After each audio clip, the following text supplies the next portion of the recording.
এমন একটা রেখার সমীকরণ নির্ণয় করো যাহা এত এবং এত রেখাদ্বয় ছেদবিন্দু দিয়ে যায় এবং এত রেখার উপর লম্ব হয়। একই ক্যাটাগরির অঙ্ক সব।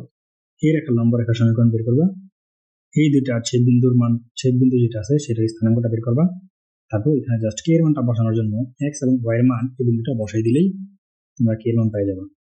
তো এটা তোমরা পারবা, এটা আমাদের করার প্রয়োজন নাই। এখন আমরা যে অঙ্কটা করবো সেটা হচ্ছে উদাহরণ 9। বলছে এত এবং এত রেখাদ্বয় ছেদবিন্দু দিয়ে যায় এবং অক্ষদ্বয় হইতে একই চিহ্ন বিশিষ্ট সমান অংশ ছেদ করে এরূপ সরলরেখার সমীকরণ নির্ণয় করো এবং মূলবিন্দু হইতে ওই রেখার উপর লম্বের দৈর্ঘ্য বাইর করো। এটাও আসলে খুব ইজি একটা অঙ্ক হবে আশা করতেছি। তো চলো এটা করে ফেলি। তাহলে আমরা এখন করতেছি উদাহরণ 9। তাহলে বলা ছিল সে অক্ষদ্বয় হইতে একই চিহ্ন বিশিষ্ট সমান অংশ ছেদ করে। তাহলে এটা যদি আমাদের প্লাস এ হয়, এটাও আমাদের প্লাস এ। আর এরূপ সরলরেখার সমীকরণ আমরা জানি কি x by a plus y by a equal to 1। তাহলে আমাদের সমীকরণে চলে আসলো x plus y equal to a। এটাকে আমরা 1 নং সমীকরণ দিয়ে রাখলাম। এখন আমাদের বলাই ছিল দুইটা সমীকরণ দেওয়া আছে, 3x minus 7y5 আর একটা হচ্ছে x minus 2y equal to 7। এই রেখাদের ছেদবিন্দু দিতে চাই, তাহলে আমরা এই যে রেখা দিতে আছে এই রেখা দুটো ছেদবিন্দু দিয়ে যাওয়ার জন্য আমরা জাস্ট এখন এই বিন্দু দুটাকে সমাধান করে ফেলবো। তাহলে আমরা যদি এখন এটাকে সমাধান করার চেষ্টা করি, দেখো কি আসে।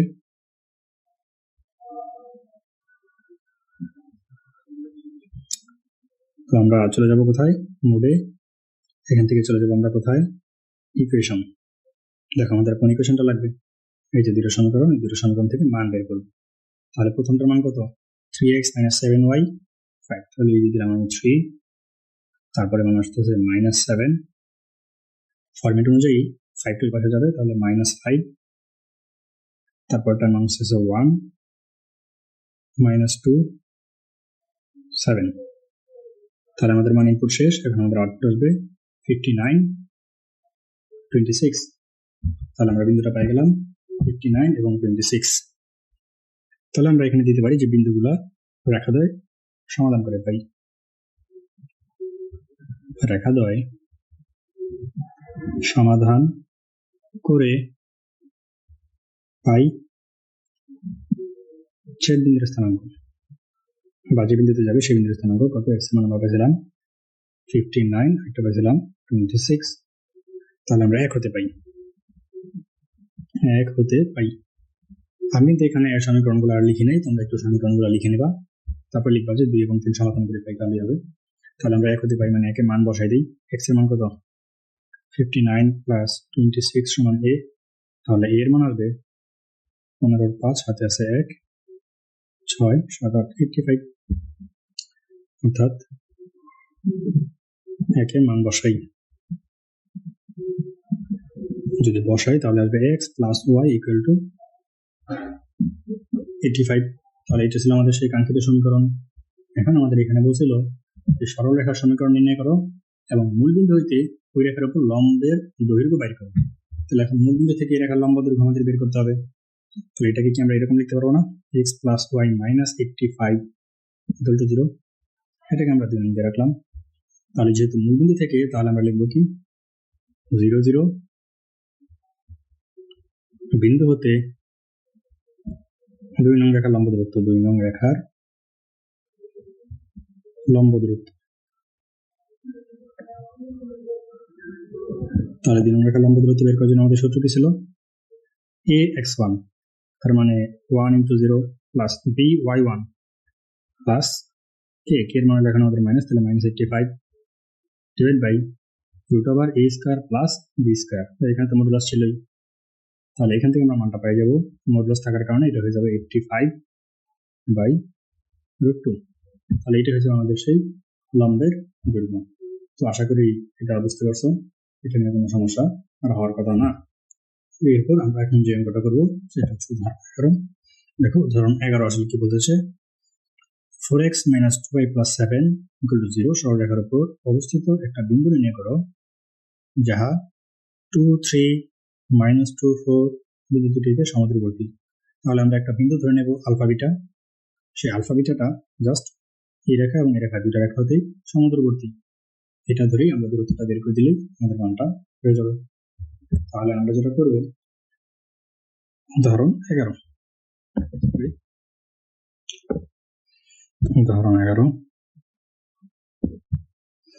তাহলে এখানে আমরা ধরি বিন্দুটি আলফা বিটা।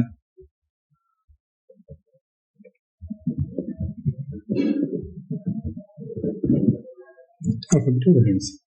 তাহলে এখন কন্ডিশন অনুযায়ী 2, 3 আর -2, 4 বিন্দু দুটো হইতে এর দূরত্ব সমান। তাহলে আলফা বিটা ও 2, 3 বিন্দুদের মধ্যবর্তী দূরত্ব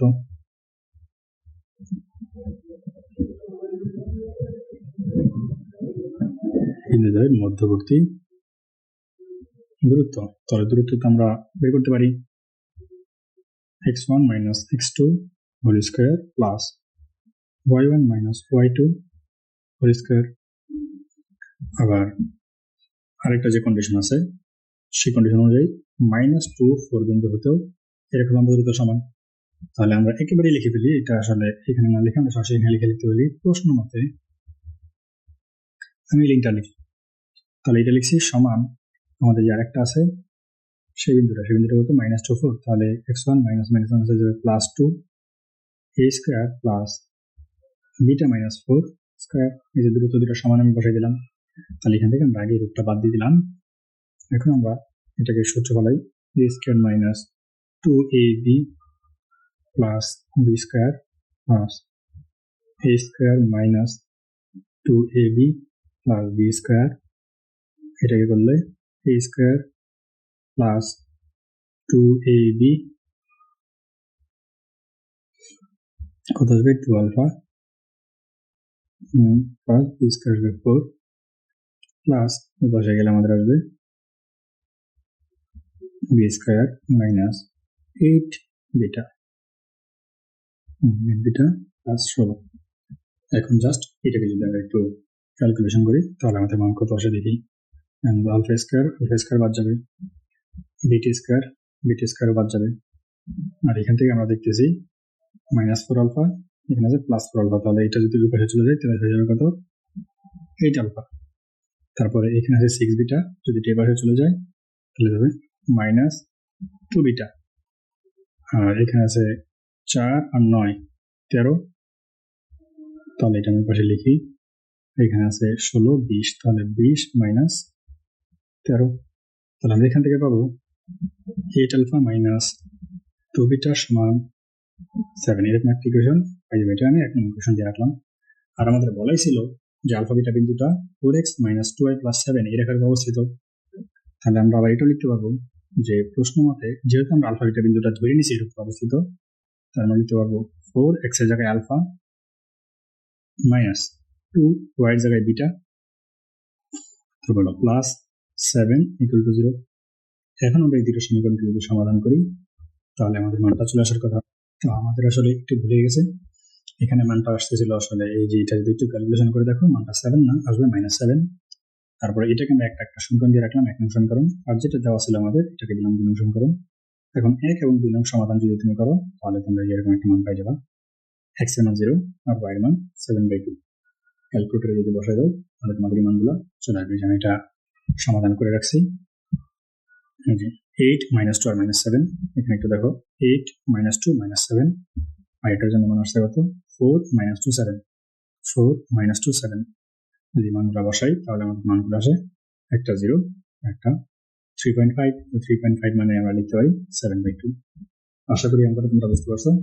এখন আমরা যে অঙ্কটা করবো সেটা খুবই ইজি একটা অঙ্ক, উদাহরণ 12। দুটো সরল রেখার সমীকরণ নির্ণয় করো যারা মূলবিন্দু দিয়ে অতিক্রম করে। তাহলে এই মূলবিন্দুগামী সরল রেখার সমীকরণ তো আমরা জানি y = tan x। আচ্ছা, এবং এত রেখার সহিত tan ইনভার্স হাফ উৎপন্ন করে। তাহলে এখানে কিন্তু আমাদের ঢালের যে মান থাকে সেই মানটা সরাসরি দেওয়া আছে tan ইনভার্স হাফ। তো এই সাপেক্ষে আরেকটা সমীকরণ দেওয়া আছে। এখন আমরা অঙ্কটা করি। আমরা জানি মূলবিন্দুগামী সরল রেখার সমীকরণ y = tan x। প্রতিটাই করে ফেলবো। তাহলে আমরা করতেছি উদাহরণ 12। তো ধরি মূলবিন্দুগামী রেখার সমীকরণ ধরি মূলবিন্দুগামী রেখার সমীকরণ y equal to mx, কারণ আমরা জানি এই সমীকরণ হবে কি y equal to mx। আর আমাদের আরেকটা রেখা দেওয়া আছে কি 3y সমান 2x given আছে আমাদের 3y সমান 2x। তাহলে এটা থেকে আমরা একটু ঢালটা যদি বের করে রাখি, আমরা যদি y equal to mx, তাহলে এই ফর্মে যদি বের করি তাহলে 2/3, তাহলে এর ঢাল কত পেলাম 2/3, আর এর ঢাল কত m। তাহলে এই একটা ঢাল জানা আছে, এই একটা ঢাল জানা আছে, আর আমাদের তো বলে দিছি যে দুইটা রেখা পরস্পর tan ইনভার্স হাফ উৎপন্ন করে। তাহলে আমরা লিখতে পারবো প্রশ্ন মতে আচ্ছা আগে গিভেন ডাটা একটু এখান থেকে লিখে আগে তোমাদের বুঝাই নেই। আমাদের দেওয়া আছে tan ইনভার্স হাফ, তাহলে এত কোণ সে উৎপন্ন করতেছে, তার মানে এটা আমাদের অ্যাঙ্গেলের মান। তাহলে এটা যদি থিটা হয়, এটা যদি থিটা হয়, তাহলে আমরা টেনটাকে এই পাশে নিয়ে গেলে আমাদের হবে কি হাফ সমান tan থিটা, অথবা আমরা কিন্তু tan থিটার মান হাফ ব্যবহার করতে পারবো। তো আমাদের একটা সূত্র আছে, আমরা সূত্রটা যদি লিখি tan থিটা সমান plus minus m1 minus m2 divide by 1 plus m1 m2। তাহলে tan থিটার মান তো আমরা জানি হাফ সমান প্লাস মাইনাস আমাদের m1 এর মান আমরা পাইছি m, আর m2 এর মান আমরা পাইছি 2/3, এখানে 1 প্লাস 2/3m।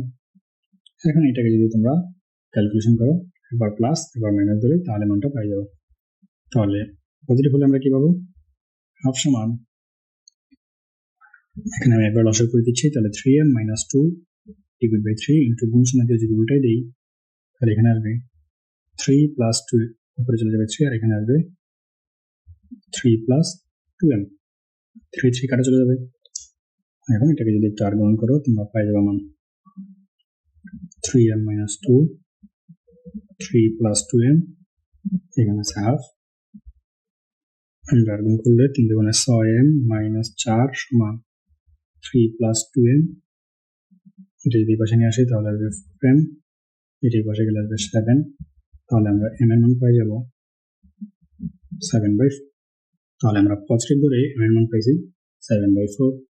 একইভাবে তোমরা যদি আবার নেগেটিভ ধরে করো, তাহলে m এর মান পাবা 1/8। এটা জাস্ট তোমরা এইখানে প্লাসের জায়গায় মাইনাস বের করে ফেলবে এই একই ফরম্যাটে, তাহলে তোমাদের m এর মান চলে আসবে 1/8। তাহলে এই যে m এর মান, এটা জাস্ট তোমরা এখন এই যে সমীকরণে বসে দিলেই আমাদের রেজাল্ট চলে আসবে বা অঙ্কটা হয়ে যাবে। তো আশা করি এই অঙ্কটা তোমরা বুঝতে পারছো। এখন আমরা যে অঙ্কটা করবো সেটা খুব ইন্টারেস্টিং একটা অঙ্ক, একটু বোঝার চেষ্টা করো। উদাহরণ 13, বলছে দেখাও যে m এর সকল মানের জন্য a0 বিন্দু হইতে এত রেখার উপর অঙ্কিত লম্বের পাদবিন্দুটি y অক্ষের উপর অবস্থিত। অর্থাৎ এই যে আমাদের m এর কোন m এর যাই মান হোক না কেন, m এর মানের উপর এটা কোনো ডিপেন্ডেন্ট না, m এর মান যাই হোক না কেন, এটা দেখা যাবে আমাদের যে পাদবিন্দুটা এটা সবসময় y অক্ষের উপর অবস্থিত হবে। অর্থাৎ y অক্ষের উপর অবস্থিত হলে আমরা জানি x equal to 0, তবে এটা দেখাইতে হবে m এর মান আমি যাই বসাই না কেন x এর মান যাতে 0ই থাকে। তো আমরা অঙ্কটা করে ফেলি, আমরা একটু বোঝার চেষ্টা করো। আমরা করবো এখন উদাহরণ 13। তাহলে উদাহরণ 13, তো আমাদের একটা সমীকরণ কিন্তু দেওয়া ছিল, সমীকরণটা ছিল y সমান mx প্লাস a/m। তাহলে এই রেখার উপর আমরা একটা লম্ব রেখার সমীকরণ বের করবো। তাহলে এই রেখার ঢাল কত, এক নং এর ঢাল বোঝা যাচ্ছে m, তাহলে এই রেখার লম্ব রেখার ঢাল কত, অবশ্যই মাইনাস m, কারণ তোমরা কন্ডিশনটা অবশ্যই জানো, দুইটা রেখা লম্ব শর্ত ছিল ঢালদের গুণফল -1 হবে। তাহলে আমরা যদি m2টা বের করতে চাই তাহলে -1/m1, তাহলে এই কন্ডিশন মোতাবেক আমরা এখন ঢালটা লিখব। তাহলে 1 নং রেখার লম্ব রেখার ঢাল, 1 নং লম্ব রেখার ঢাল -1/m। আশা করি এটা তোমরা বুঝতে পারছো, যে এই কন্ডিশনটা আমরা কাজে লাগাইছি। তো এখন আমাদের বলছে a0 বিন্দু হইতে, তার মানে a0 বিন্দুগামী রেখাটা আমরা লিখি a0 বিন্দুগামী, a0 বিন্দুগামী এবং -1/m ঢাল বিশিষ্ট সরল রেখা। তাহলে দেখো এক বিন্দুগামী সরল রেখার সমীকরণ কি, y - y1 সমান m, m মানে মাইনাস ওয়ান বাই এম, আর ওয়াই মাইনাস ওয়াই ওয়ান সমান M into X minus X, তাহলে এক্স মাইনাস এক্স ওয়ান। তাহলে এটাও আশা করি বুঝতে পারছো আমরা কি লিখছি। সূত্রটা আরেকবার দেখো, ওয়াই মাইনাস ওয়াই ওয়ান মানে 0 সমান এম, এম মানে মাইনাস ওয়ান বাই এম, কারণ এটা হলো ঢাল, এক্স মাইনাস এক্স ওয়ান হলো এ। তাহলে এখন আমরা যেটা করবো, এই যে ওয়াই এর মান আমরা এখন থেকে বসাই দেবো। কি আছে, m x plus a by m সমান এই পাশে আসবে কি minus x by m minus minus plus a by m. তাহলে এখানে এ বাই এম আর এখানে এ বাই এম, এটা পরস্পর কাটা চলে যাবে। আর আমরা যদি এগুলোকে এক পাশে নিয়ে আসি, আমাদের আসবে m x plus x by m equal to 0। যদি আমরা একটু এক্সট্রা কমন নেই, তাহলে আমাদের মানটা চলে আসবে m plus one by m equal to 0। এখন দেখো, এখানে তুমি এম এর মান যাই বসাও না কেন, এটা কিন্তু আমাদের মান এক্স ইকুয়াল টু 0 আমরা লিখতে পারি। যাই বসাও না কেন, এটা গুণ করে পাশে পাঠিয়ে দিলে হয়ে যাবে না, 0 হয়ে যাবে, অর্থাৎ এক্স ইকুয়াল টু 0। তার মানে এটা ওয়াই এর উপর অবস্থিত। আর এম এর মান যাই বসাই না কেন, এটার উপর আমার মানটা ডিপেন্ড করতেছে না। তাহলে এটাই আমাদের কন্ডিশন ছিল যে এম এর সকল মানের জন্য, এম এর মান যাই হোক না কেন, a0 বিন্দু হইতে আমাদের এই রেখার উপর, যে এই রেখার উপর কঙ্কিত লম্বের যে পাদবিন্দুটা আছে, সেই পাদবিন্দুর স্থানাঙ্ক, পাদবিন্দুটা সবসময় ওয়াই অক্ষের উপর অবস্থিত হবে। তো আশা করি অঙ্কটা তোমরা বুঝতে পারছো। এখন আমরা লাস্ট অঙ্কটা করবো। এটা একটা ইন্টারেস্টিং অঙ্ক, একটু খেয়াল করে দেখো। বলা আছে উদাহরণযোগ্য, বলছে একটা সামান্তরিকের দুইটা বাহুর সমীকরণ। তাহলে একটা সামান্তরিকের দুইটা বাহু দেওয়া আছে, তো আমরা আমাদের সুবিধাজনক ভাবে বাহু দুটো ধরে নেবো। এটা কোন দুইটা বাহু বলা নাই, বিপরীত বাহু তো অবশ্যই বটে। তো একটির শীর্ষবিন্দুর স্থানাঙ্ক বলা আছে 6 উহার কর্ণদ্বয়ের সমীকরণ নির্ণয় করা। তাহলে আমাদের এখানে যেটা কাজ, সেটা হচ্ছে এরকম জিনিস দেওয়া আছে, আমরা একটু সামান্তরিক যদি এখানে, তাহলে আমাদের জন্য সুবিধা। তাহলে এই হলো আমাদের সামান্তরিক, আমরা নামকরণ করলাম এ বি সি ডি। এখন আমরা যেটা করবো, আমরা একটা সমীকরণ ধরবো এটাকে, যে 3x minus 4y plus 1 equal to 0, এটা আমাদের একটা সমীকরণ। আর একটা সমীকরণ কি, 2x minus y minus 1 equal to 0। আর আমাদের অপর একটা বিন্দু দেওয়া আছে না, আমরা বিন্দুটা এটা ধরে নিলাম আমাদের সুবিধাজনক হবে। এটা হলো 6, যেহেতু একটা শীর্ষ, আমরা যে কোনটা ধরতে পারতাম। এখন এই দুইটাকে যদি আমরা একটু সমাধান করি, তাহলে কিন্তু আমি এই বিন্দুর স্থানাঙ্কটা পাই যাবো খুব ইজিলি। এই বিন্দুটাকে সমাধান করলে বিন্দুর স্থানাঙ্ক চলে আসবে না, চলে আসবে। তো এটা আমরা বের করে দেখি যে আমাদের মানটা কত আসে। 3, তাহলে দিলাম আমি 3, মাইনাস 4 দিলাম -4, এখানে আছে 1, এটির পাশে গেলে -1, 2 -1 1। তাহলে এটাকে যদি আমরা এখন সমাধান চাপি, আমাদের মান চলে আসবে 1 1 1, দুটোই 1 1 1 1। আচ্ছা, তাহলে আমরা এই বিন্দুর মান পাই গেলাম 1, 1। তাহলে আশা করি এই দুটো বিন্দুর মান, এই বিন্দুর মানটা তোমরা বুঝেই গেছো। তো এখন যেহেতু কোণের মান বের করতে বলছো, তাহলে দুই বিন্দুকে আমি সংযোজক সরলরেখার সম্বন্ধে তোমরা বের করতে পারো। আশা করি এটা কোনো সমস্যা না। এখন তোমাদের যেটা করতে হবে, এই যে দেখো এই রেখাটা, এই রেখার সমান্তরাল, তাহলে এই রেখাটাকে ধরে নিবা 3x minus 4y plus k equal to 0। এখন এই রেখাটা কিন্তু এই যে 6 6 বিন্দুগামী, যদি আমি এখানে 6 6 বসাই দিই, কে মান পাই যাবো। তাহলে কে মান যদি পাই, তাহলে আমি এই সমীকরণ পাই গেলাম। তাহলে এই সমীকরণ আর এই সমীকরণ, এই দুটাকে সমাধান করলে আমি বিন্দুর স্থানাঙ্ক পাই যাবো। যেই কাজটা করছি, এই কাজটাই আরো একবার করব, যে এইটার সমান্তরাল রেখা এখানে বসাবো 2x minus y plus k। তাহলে এই রেখাটাও 6 6 বিন্দুগামী, তাহলে এখান থেকে আমরা কে মানটা পাই যাবো। তাহলে কে মান পাই গেলে এই সমীকরণটা পাই যাবো। তখন এটাকে সমাধান করলে আমরা এই বিন্দু পাই যাবো। আমি খুব শর্টলি একটু দেখা দিচ্ছি, আশা করি তোমাদের যে বুঝেছি এটি বুঝতে পারছো। তাহলে আমি এই বিন্দুর স্থানাঙ্ক বাইর করতে পারছি। এখন ডিসি বা সিডি এর সমীকরণ, আমরা সমীকরণ লিখতে পারি। সিডি এর সমীকরণ হবে 3x minus 4y plus k equal to 0, যা 6 6 বিন্দুগামী,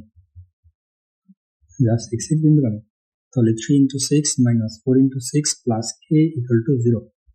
তাহলে এখান থেকে বাইরে হবে 3 6 18 minus 4 6 24 plus k equal to 0। তাহলে k এর মান বের হয়ে যাবে 18 19 20 21 23 24 6 minus 6, তাহলে পাশে গেলে 6। তাহলে আমরা k এর মান পাই গেছি কত, 6। তাহলে এই সমীকরণ আমরা পাই গেছি 6। এখন সিমিলার ভাবে আমরা যদি বিসি এরটা বের করি, তাহলে দেখি এখানে বিসি এর সমীকরণ। তাহলে বিসি এর সমীকরণ এটা আসছে 2x minus y plus k equal to 0, এটাও 6 বিন্দুগামী, তাহলে 2 into 6 minus 5 plus k equal to 0, 6 দুগুণে 12 minus 6 plus k equal to 0, তাহলে এখান থেকে আমরা পাবো k সমান -6। তাহলে এখানে আমরা k এর মান বসিয়ে দিলাম, এখানে k এর মান বসিয়ে দেবো আমরা -6। তাহলে এখন জাস্ট আমি একটু তোমাদের সিম্পলি মানটা বের করে দেখাচ্ছি। দেখা এখন এটাকে যদি সমাধান করি তাহলে আমরা ডিভিডেন্ড স্থানাঙ্ক পেয়ে যাব। তাহলে আমাদের মোডে যাব, আমরা অবশ্যই ইকুয়েশনে যাব, এখন মানগুলো বসাই দেবো জাস্ট 2 -1 1, এটার জন্য বসাবো 3 -4 6, 3 -4 এটা ওই পাশে গেলে -6, তাহলে এর মানটা চলে আসবে 2 3। তাহলে ডি বিন্দুর মান পাবো আমরা 2 3, আর বি বিন্দুর মানটা এখন আমরা বের করে ফেলি। আমরা দেখি এখানে আমাদের যে 3 -4 আর এখানে দিতে হবে জাস্ট 1, এটাকে আমরা 1 দিয়ে দিলাম মাইনাস। আমি জাস্ট মডিফাই করে দিয়েছি, আমি বেশি এডিট করি নাই, তোমরা পুরোটাই করে ফেলবে। এই যে দেখো এর মান কত 3, এই যে আছে 3 -4 -4, এটা ওই পাশে নিলে -1, এই যে -1, আর এটার জন্য 2 -1 6, 2 -1 6, এইটাকে জাস্ট আমরা 6 বানিয়ে দিলে হবে 6। তাহলে এখন আমাদের মানটা কত আসে আমরা দেখি 5 4, তাহলে এর মান হবে 5 4। তাহলে এখন তোমরা যদি দুইটা বিন্দু জানো তাহলে দুই বিন্দুগামী সরলরেখা আশা করি এখন দেখাইতে হবে না। তাহলে দুই বিন্দুগামী সরলরেখার সমীকরণ বের করে দিলে তোমাদের কর্ণ দুটো বের হয়ে যাবে, আর তোমাদের তো দুটা কর্ণের মানে বের করতে বলছিল। তো আজকের ক্লাস এই পর্যন্তই থাকবে, আশা করি তোমরা জিনিসগুলো বুঝতে পারছো। যদি কোনো জায়গায় সমস্যা থাকে সেটা গ্রুপের মাধ্যমে সবাই সমাধান করে নেবে। সবার জন্য শুভকামনা থাকলো, আল্লাহ হাফেজ।